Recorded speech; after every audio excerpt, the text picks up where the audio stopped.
When it comes to choose your travel accommodation, you can pick from so many different options like motels, hotels, couchsurfing, Airbnb, farm stay, housekeeping and hostels. Today I will give you my 10 tips on how to pick a good hostel.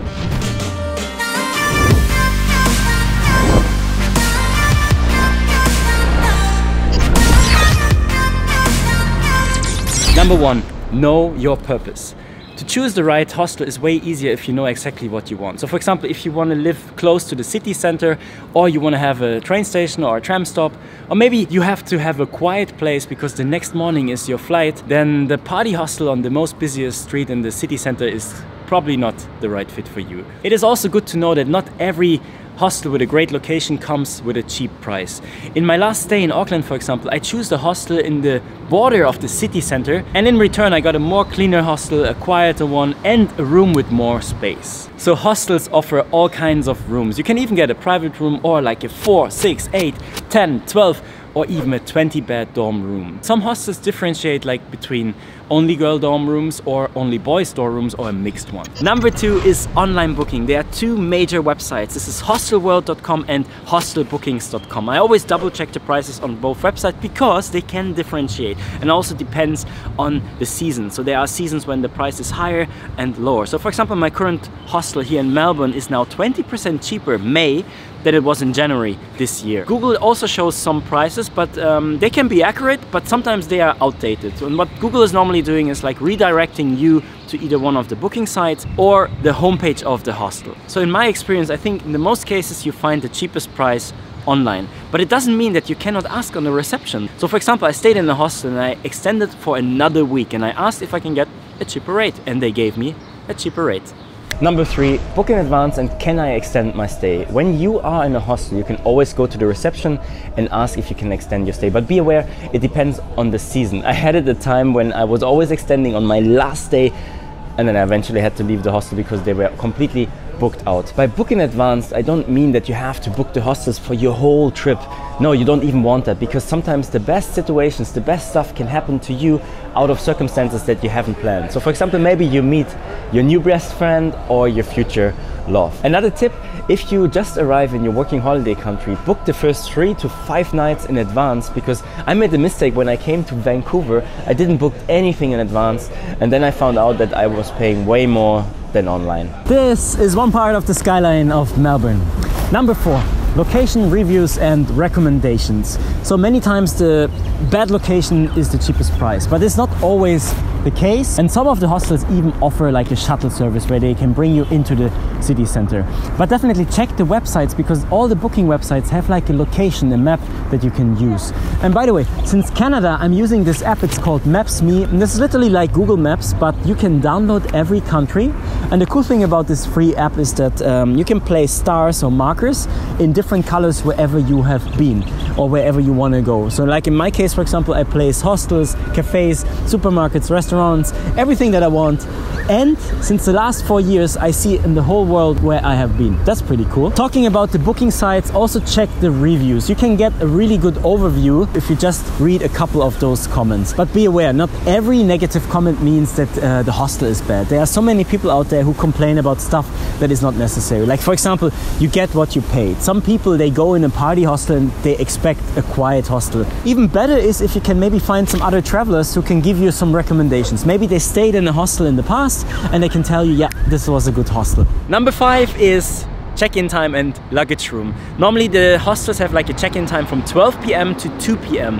This is simple the reason because they have to clean the rooms, make the bed finished. If you come earlier, my best bet is that you write them an email and let them know that you will be early. For example, my last stay, I was early already in the morning, 7 o'clock, but they had a bed already prepared so I could check in.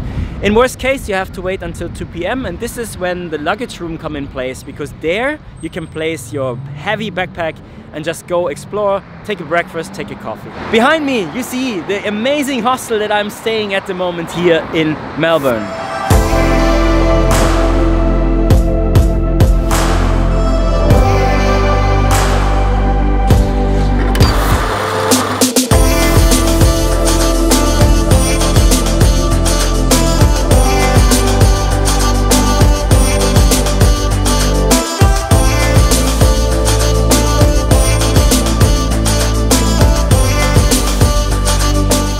you want to know more about my favorite hostel here in Melbourne, I will give you a room tour in tomorrow's video. So if the video is online, I link it here. So let's back to the video. Number 6 is breakfast and Wi-Fi.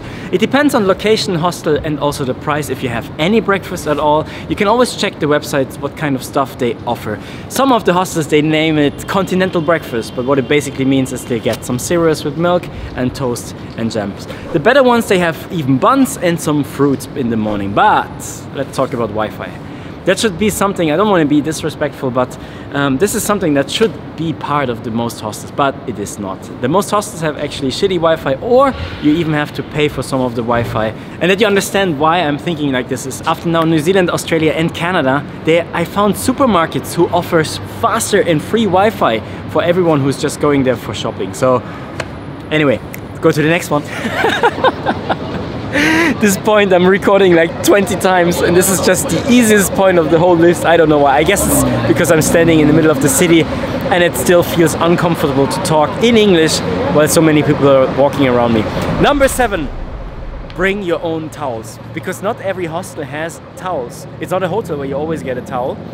I carry a travel towel with me. It's a really small one. It just does the job, but when you are backpacking, it's always about space. And the less you carry around is better. And every backpacker at the first time, I did the same mistake. No, I didn't. I was perfect. We all do the same mistake. We pack our backpack full and we have way too much with us. Number 8 is lockers and locks. Not every hostel comes with a locker, so I always search for one that has a locker because I'm carrying so much camera equipment.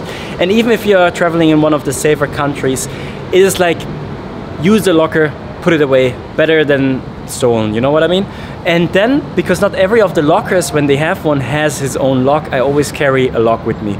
If you don't have one, I would consider buy one, maybe even in like 2 or 3 different sizes, so that you have always a locker that fits the locker. But you can always go to the reception and ask for a locker. Sometimes they rent it, or they even sell it to you.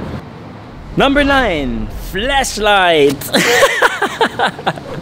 Okay, it's getting dark outside and also started to rain, so if you come back home, usually we have our phone with the flashlight, but if you don't have any that has light, you should carry a light with you. There's always situations where you can use one. When you come back to your room really late, don't be the asshole that turns on the light and makes noise at night. That's why you have to have a flashlight. And tip from me is, take a headlight, because when you are repairing something, so for example, when I was repairing my camper van, that was the best tool that I could have because I had both hands free. Number 10 is a kitchen and a laundry. It sounds so obvious, but not every hostel has a kitchen and a laundry. The laundry is not the big of a problem because normally you find coin laundries all around the city or services. But if you have a laundry inside of the hostel, that saves you a lot of time because you don't have to go somewhere. But kitchen, if you want to live or travel cheap, you should have a kitchen so that you can make your own food.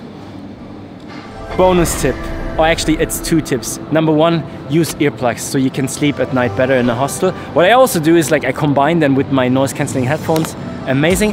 And tip number 2, use one of those power cords from home so you don't have to get an adapter for every electronic device that you carry around with you. That's it. That was my 10 tips on how to get a good hostel. I hope you liked this video. If yes, give me a thumbs up, subscribe to my channel, and we see us in the next video. I'm Daniel. Bye.